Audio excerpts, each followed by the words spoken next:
السلام عليكم ورحمة الله تعالى وبركاته. تحية لشباب جينيراسيون زد. هذا واحد الفيديو غادي يكون شي شويه طويل، وبغيت كل واحد فيكم يتبعني لانني غنهضر فيه على ثلاثه الحويجات، وكما تيقولوا داك اليوتيوبر والثالثه هي الاهم. غنتكلم لكم على واحد ثلاثه ديال المخربات ديال اي حراك. كاين سيدي السريه، كاين العنف، وكاين التبعيه للخارج. كيسولوني عليها الناس بزاف، غنشرحها لكم ان شاء الله، ماشي باش نطول الفيديو ولكن حيت هي لاصقه فيهم بجوج بهم.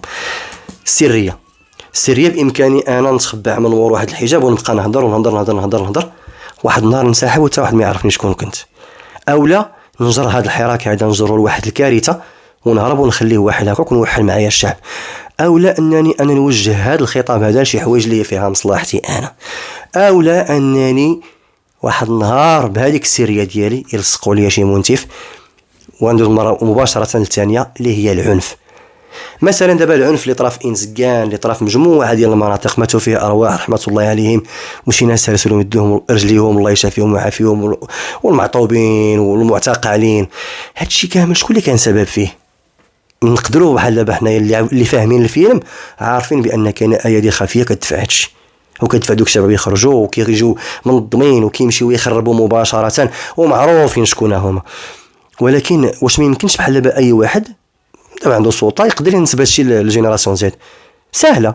علاش؟ لانك انت اللي خديتي مبدا سريه، وصحابك كيفاش تقول حنا ابرياء من داكشي اللي زعما راه برأتي راسك؟ لا، انت راك في موقع ديال الشك، خليتي راسك مخبع وحتى واحد ما تيعرفك ويقدر يتنسب لك اي حاجه.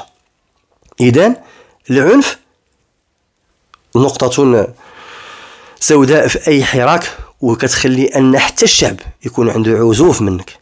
فلذلك كيفاش غنتحكموا فيه مع ان هناك اناس اخرين كيدفعوا الناس ليه منهم حتى المخزن؟ فاش كنشوفوا الانزال المخزني والطريقه ديال التعامل ديال المخزن مع ناس مسالمين، فهذا راه تيبرك على عباد الله انهم يخرجوا شنو عندهم، مع ان هادشي ماشي مقبول، لان حنا المخزن عارفينه كيفاش داير وعارفين كيفاش انه خصو يفشل ويتسالى الدور ديالو، ولكن بالسلميه خاصه شويه ديال الصبر وخاصه شويه ديال الوقت. بالنسبه للعنف كاين العنف ديال المخزن ثم العنف المضاد، وكاين التحريض عليه. دابا كنشوفوا واحد السيدات مثالو بنا شي لعيبه بحال هكا كتقول لهم انا ما كرهتش دور القرطاس، بالله عليكم فين هي الدوله؟ فاش تقول واحد هاد الهضره هادي زعما واش هي كتحمي الوطن؟ هي وطنيه اكثر منا؟ وحنا اللي ما لقى ما يدير تيقول لك انا وطني انا مغربي انا كنبغي البلاد، وهما كلهم غير بركه حد هنا. المهم هذا العنف والعنف المضاد وهو لا يأتي بخير. تقول سيدنا رسول الله صلى الله عليه وسلم ما دخل العنف في شيء إلا شانه، وما دخل اللين في شيء إلا زانه، أو كما قال سيد الخلق عليه الصلاة والسلام. ثم التعامل مع الخارج وهي الثالثة.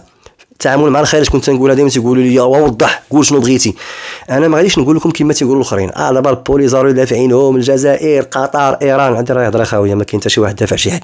عنده الشباب ديال المغرب بغاو مطالب ديال المغرب. كاين واحد الناس خارج الوطن هما مغاربه عندهم مشاكل مع المخزن، عندهم مشاكل، عندهم هنا شي امور وخارجين للخارج، وبقاو تيحفزوا الشباب نوضوا ديروا وكذا، وتيحدوا لهم واحد السقوفه ديالهم اللي هادو مساك ما قادينش عليهم. شباب باقي صغير عنده كيهضر على الصحه والتعليم والفساد، واخا انه ما عارف شنو هو الفساد كاع بعدا، لان الا بدا الفساد راه ميلف قدو قداش وفكايه من وحلتها وما غاديش تقد عليه، وخصو ناس ديالو ما قدوش عليه. واحد النهار ان شاء الله ربي سبحانه وتعالى غادي يقاضيه بعز عزيز وبذل دليل. ثم هذا التبعيه للخارج تقدر تكون خارج الاطار اللي حنا خدامين فيه. مجموعه ديال الشباب مجموعه في ديسكورد، وواحد السيد تيتكلم ومجموعه ديال الشباب كيعبؤوا وتيوجهوا، وكتلقى بان التوجيه ديالهم غادي في مسار واحد، وكتقول كاع زعما الشعب ديالنا هكا داير. واحد النهار واحد السيد في واحد المسيره وفيها كاع بزاف ديال الناس ديال العيالات لابسين الحجاب، قال لك واش المغاربه كلهم دايرين الحجاب؟ وانا حتى دابا في ديسكورس نقول واش المغاربه كلهم صاحبي؟ يعني كاين شي حاجه ماشي هي هذيك. هذا هو تبعيه الخارج، تبعيه خارج الاطار. انا بالنسبه لي في هذه الحاله هذه، يعني فاش نكون باغي نقود الشعب نقودو بشفافيه، عطيني شويه ديال الوضوح، قول لي شكون انت، فين باغي، شنو باغي، شنو مشروعك. ما نقولكش تجر تتقول 140 الف شاب الواحد الفهم اللي هو في راسك انت بوحدك. لا، قولنا شنو كاين باش نعرفوا فين غتكمل.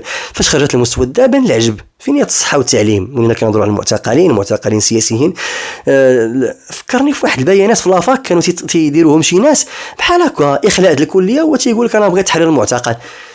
المهم كاين شي حاجه بحال هكا ماشي هي هذيك. فاذا الوضوح ثم واحد المسؤوليه. جرى معك واحد الامه ما جراش الخوى الخاوي، وهذا حراك كيمثل واحد الجيل نعوذ بالله من النكسه. شتي هذا الجيل مشى تصدم، راه كارثه، راه كارثه.